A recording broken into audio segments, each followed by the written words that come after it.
Good morning and welcome to your favorite channel, A Moment with Okwaru. This morning, I would like to discuss a topic on decluttering.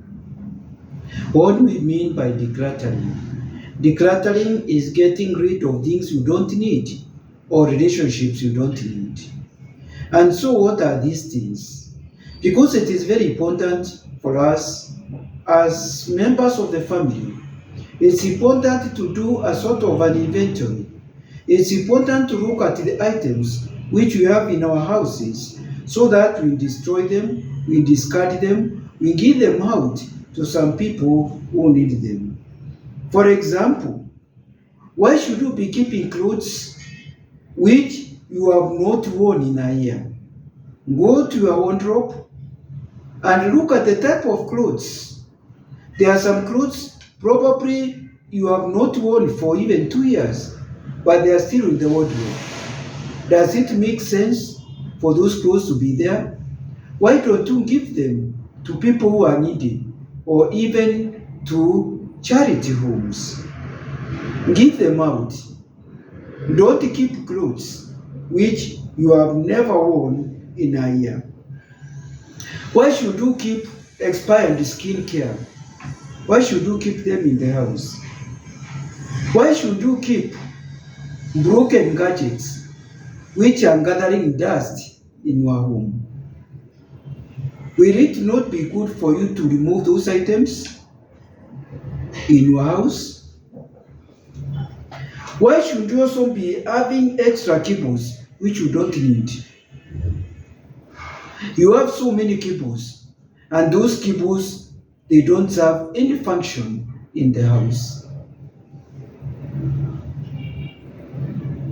There is a difference between function and having something which is just giving you satisfaction or pleasure. You are happy by just seeing that item, not that item is serving you anything.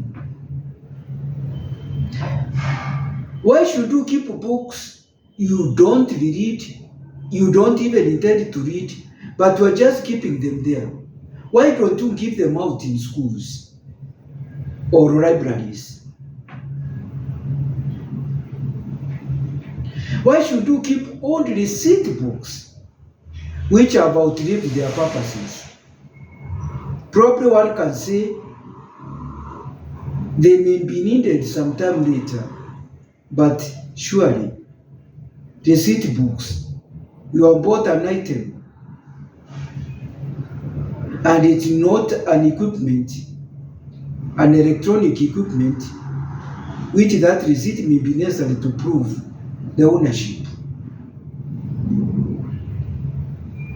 Shoes that are to your feet. Why should you be putting on shoes, having shoes which are to your feet, shoes that have outlived you, shoes that you don't need? You have so many pairs. You may be having 10 pairs, but you only use one pair. Why don't you give out those others? Why should you be having kitchen gadgets which you never use? It's important for you to really seriously think about it.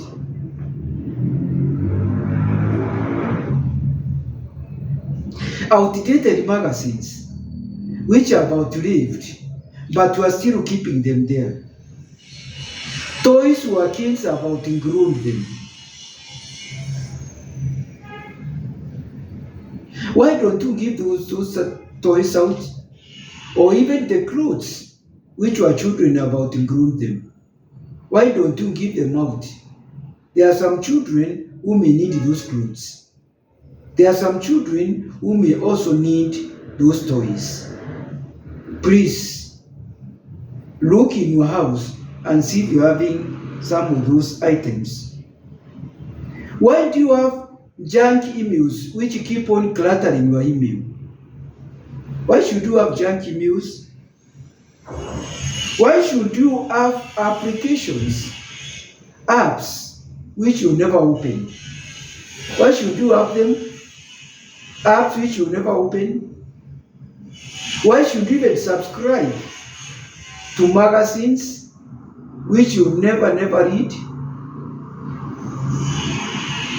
Subscriptions which you don't need. Do you need to continue subscribing? Why don't you unsubscribe? Old files which may not be serving any purpose. And finally, look at the type of friendships, the quality of friendships, the type of friends who are simply going to contact you when they have got a function, when they have got a wedding, they have got a burial, they have got a ratio, or something like that.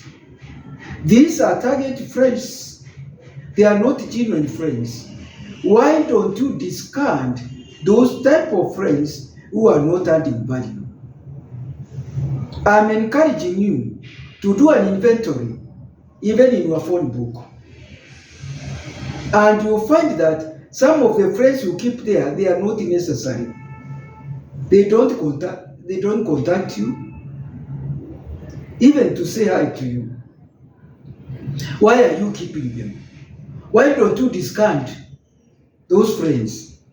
Why don't you delete their numbers? Why are you keeping their numbers? Some of the people you are keeping in your phone book, you may not even know who they are. You can, yes, read the name, but you don't know them. Because probably you met in a function, you met in a social function, and you exchanged the numbers. But that doesn't mean that these are your friends. And at this juncture, I would also advise somebody sharing a number with you does not mean they are your friends. And this is the mistake people make when they are having a function, a wedding, a burial, or a ratio, and then somebody end up contacting you and they want assistance because they feel that because you are in their phone book, you are their friend. It is not true. Being in someone's phone book doesn't make you their friend. Otherwise, thank you very much. It's Muteru Kwaru, your family therapist and a relationship coach. Have a good day.